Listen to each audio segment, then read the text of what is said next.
अस्सलाम वालेकुम रहमतुल्लाहि व बरकातुहू। उम्मीद है आप सब खैर वाफियत से होंगे। आज हम छोटा सा काम करने वाले हैं कि बेहतर तो ये है कि आप लोग टाइपिंग प्रैक्टिस करें। तो अगर प्रैक्टिस नहीं है, जिन्हें इल्म नहीं है, तो उनके लिए छोटा सा मैंने एक पेज बनाया है जिसमें हम अपनी कीज़ वगैरह का इस्तेमाल और कीज़ में लिखे हुए अल्फाज को देखकर बआसानी टाइप कर सकते हैं।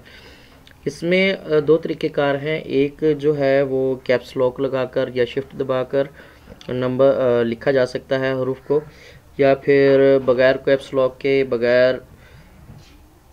बगैर उसके शिफ्ट के लिखा जाएगा। ठीक है, तो इंग्लिश जिनको टाइप करना आता है उनके लिए थोड़ा सा आसान है। मैंने आपको पहले भी ये बताया था कि ये जो है आसान काम है, मुश्किल नहीं है। लेकिन जिनके लिए मुश्किल है उन्हें इल्म नहीं होगा, क्योंकि हर लफ्ज़, हर हर्फ जो है वो एक आवाज़ पैदा करता है। जैसे ए है वो अलिफ की आवाज़ पैदा करता है, एस जो है वो सीन और स्वाद की आवाज़ पैदा करता है। ठीक है, तो इसी लिहाज से मैंने ये पेज बनाया है।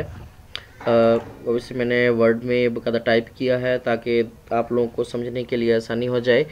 जैसे जो है वो एक के साथ वाला बटन जो होता है वो दो ज़ेर बग़ैर शिफ्ट के, दो ज़ेर 1 2 3 4 5 6 7 8 9 0 डैश, और बराबर वाला जहाँ जमा और बराबर का निशान है, बैक स्पेस के साथ वाला लफ्ज़, इसको हम हाईलाइट कर लेते हैं। इसके ये मद को शुमार करेगा, जो कि हम एक हर्फ पर, एक अलिफ पर लगाने के लिए इस्तेमाल करते हैं, या पर लगाने के लिए इस्तेमाल करेंगे, या किसी भी जगह पर जहाँ हमें ज़रूरत होती है वहाँ हरूफ के इस्तेमाल के लिए। ठीक है, तो अच्छा आगे चलते हैं। तो सिंपल क्यू और प्लस, हम अगर क्यू उर्दू टाइप करते हैं तो उसमें काफ आएगा।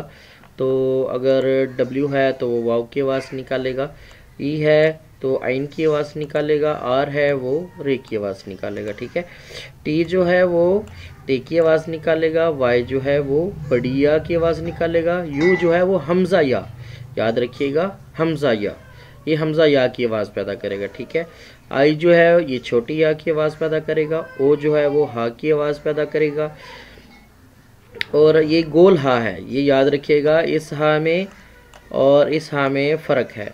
ठीक है, तो इसका इस्तेमाल आप बखूबी जानेंगे इंशाल्लाह। तो पी जो है वो पी की आवाज़ पैदा करता है। अच्छा, इसके साथ दो ब्रैकेट्स हैं, आपने अपने कीबोर्ड पर देखेंगे दो ब्रैकेट्स हैं, इसमें दरमियानी ब्रैकेट भी है, छोटी ब्रैकेट भी है। तो उसको आप देखेंगे कि उससे हमने दो पेश लगाए हैं। ठीक है, साथ में एक और अलामत है और उसके साथ एक और अलामत है, यानी इनमें अलामतें छुपी हुई हैं। दो ज़ेर, दो ज़बर पेश, मद, जज़म, ये जो है वो छोटी छोटी अलामतें हैं जो इनके अंदर छुपी हुई हैं, जिनका इस्तेमाल हमने करना है अरबी लिखने के लिए, जहाँ में अलामत की ज़रूरत होगी। ठीक है, तो अगला पेज है, नेक्स्ट है वो कैप्स के साथ। ए है वो अलिफ की आवाज़ निकालेगा, एस जो है वो सीन की आवाज़ निकालेगा, अलिफ जो है वो ए जो है वो अलिफ की आवाज़ पैदा करेगा, एस जो है वो सीन की, डी जो है वो दाल की, एफ है जो वो फे की, जी जो है वो गाफ की, एच है वो दो आंखों वाली हे की आवाज़ निकालेगा। ठीक है, और जे जो है वो जीम की, के जो है वो के की, काफ की आवाज़ निकालेगा, जो एल है वो लाम की आवाज़ पैदा करेगा। अच्छा, इसमें उर्दू और इंग्लिश दोनों मैंने लिखे हैं कॉलम, सेमी कॉलन। तो आप देख सकते हैं कि सेमी कॉलन लगाने के लिए जो पहले वाला है, जो ये वाला है ये इंग्लिश का कॉलम है, सेमी कॉलन है, तो और जो ये वाला है ये उर्दू वाला।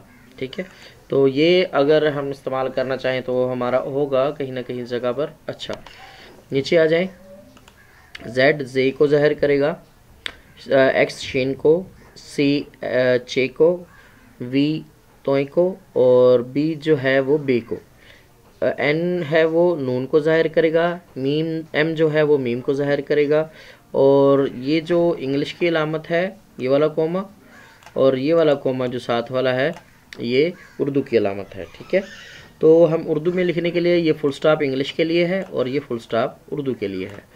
तो बाकी अलामतें जो थी वो हम दूसरे पेज पर देखेंगे साथ साथ। अभी आपने देखा कि माशाल्लाह ये हमारी अलामतें हैं। ठीक है, तो हम दूसरे पेज की तरफ चलते हैं।